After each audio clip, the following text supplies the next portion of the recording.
ఆంధ్రప్రదేశ్ రాష్ట్ర ప్రభుత్వం తెలుగు సినిమా పరిశ్రమకు ఇస్తున్నటువంటి సహకారం, ఈ శాఖ సినిమా పరిశ్రమ అభివృద్ధి గురించి చేస్తున్నటువంటి కృషి గురించి తెలుగు సినిమా నిర్మాతలు ముఖ్యమైన వారు వచ్చి ప్రత్యేకంగా అభినందించడం జరిగింది. ముఖ్యంగా ఈ రాష్ట్రంలో పరిశ్రమ అభివృద్ధి చెందడానికి ఏ రకమైనటువంటి అంశాల మీద దృష్టి పెట్టాలనేటువంటి ఆలోచనని వారు చర్చించడం జరిగింది. దాంతోపాటు ప్రధానంగా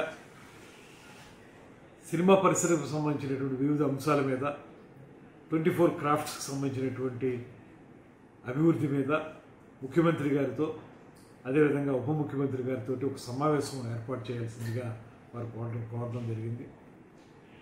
దాంట్లో భాగంగానే వారు అనేక అంశాలని సినిమా పరిశ్రమకు సంబంధించినటువంటి కొత్త సినిమాల రిలీజ్ విషయం కానివ్వండి, షూటింగ్ల విషయం కానివ్వండి, అదేవిధంగా ఒక ప్రత్యేకమైనటువంటి పాలసీ తీసుకువచ్చే విషయం కానివ్వండి, వీటి మీద కూడా చర్చించారు.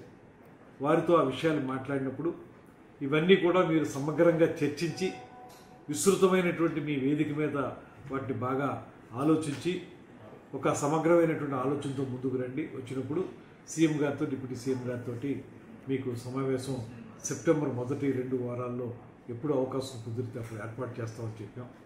ఆ సమావేశంలో వారు వచ్చి వారితో మాట్లాడి ఆంధ్రప్రదేశ్ రాష్ట్ర ప్రభుత్వం ఏ రకమైన సహకారం వారు ఆశిస్తున్నారో, దాంతోపాటు రాష్ట్రంలో ఏ రకమైనటువంటి అభివృద్ధి జరగాలని వారు కోరుకుంటున్నారో, షూటింగ్లు అయితే ఇప్పటికి బాగా జరుగుతూ ఉన్నాయి, వాటితో పాటు మౌలిక సదుపాయాల కల్పన, స్టూడియోల నిర్మాణం కానివ్వండి, డబ్బింగ్ థియేటర్లు, రికార్డింగ్ థియేటర్లు, రికార్డింగ్ థియేటర్ల నిర్మాణం కానివ్వండి, వీటికి సంబంధించి వారికి ఉన్నటువంటి ఆలోచనల్ని రాష్ట్ర ప్రభుత్వంతో ముఖ్యంగా ముఖ్యమంత్రి గారితో ఉప ముఖ్యమంత్రి గారితో చర్చించడానికి ఒక ప్రాతిపదికగా మొట్టమొదటి మెట్టుగా వారు నన్ను కలవడం జరిగింది. దీని మీద త్వరలోనే ఒక సమావేశం ఏర్పాటు చేసి విస్తృతంగా ఆలోచించి ఒక నిర్ణయానికి రావడం జరుగుతుంది. అదేవిధంగా నంది అవార్డులకు సంబంధించి కూడా ఇప్పటికే ముఖ్యమంత్రి గారు నంది అవార్డుల విషయంలో కానీ, నంది నాటకోత్సవాల విషయంలో కానీ ఒక స్పష్టమైనటువంటి వైఖరి తీసుకున్నారు. అదేవిధంగా నంది అవార్డుల విషయంలో ఉప ముఖ్యమంత్రి గారు కూడా చాలా సూచనలు చేశారు. వీటిని దృష్టిలో పెట్టుకుని ఈ సంవత్సరం కూడా మనం నంది అవార్డుల పంపిణీ కార్యక్రమాన్ని ఏర్పాటు చేయాలనేటువంటి ఆలోచన చేస్తా ఉన్నాం. దాన్ని ఏ రకంగా చేయాలనేటువంటి దాని మీద 2-3 ప్రత్యామ్నాయాలు ఉన్నాయి. దాన్ని కూడా ఒక విస్తృతంగా ఆలోచించి ఒక నిర్ణయానికి రావడం జరుగుతుంది. దీని మీద వారిని కూడా ఆలోచించుకుని రమ్మని చెప్పాం. ముఖ్యమంత్రి గారిని ఉప ముఖ్యమంత్రి గారిని కలిసినప్పుడు ఆ విషయం మీద కూడా ఆలోచిద్దాం అనేటువంటి మాట ఒక నిర్ణయానికి రావడం జరిగింది. వారితో మేము చెప్పింది ఏంటంటే ఒక 2-3 ప్రతిపాదనలు మా ముందుకు వచ్చాయి. ఆ వచ్చినటువంటి ప్రతిపాదనలను దృష్టిలో పెట్టుకుని మీరు కూడా నిర్మాతల మండలిలో కానీ ఇతరతర వేదికల మీద కానీ పూర్తిగా ఆలోచించుకుని నంది నాటకోత్సవాలు, నంది అవార్డులు అనేటువంటిది ఇవ్వడం ఎలాగా చేస్తూ ఉంటుంది కాబట్టి రాష్ట్ర ప్రభుత్వం ఏ రకంగా చేస్తే మీకు పరిశ్రమ అభివృద్ధి ఉపయోగపడుతుందో ఆలోచనతో రమ్మని చెప్పాం. వారు నెక్స్ట్ మీటింగ్లో మాట్లాడేటప్పుడు ఆ విషయాన్ని సమగ్రంగా ఆలోచన వస్తున్నారు. దాన్ని బట్టి మేము ముందుకెళ్తాం. తెలుగు సినిమా అనేది అటు తెలంగాణకైనా ఇటు ఆంధ్రప్రదేశ్కైనా ఒకటే. ఎక్కడైనా ఉత్తమ చిత్రంగానే నిలబడుతుంది కనుక 2 రాష్ట్రాలు కలిసి చేయాలా లేకపోతే విడివిడిగా చేయాలనేటువంటి అంశం మీద నిర్మాతలు భిన్న అభిప్రాయాలు తెలియజేశారు.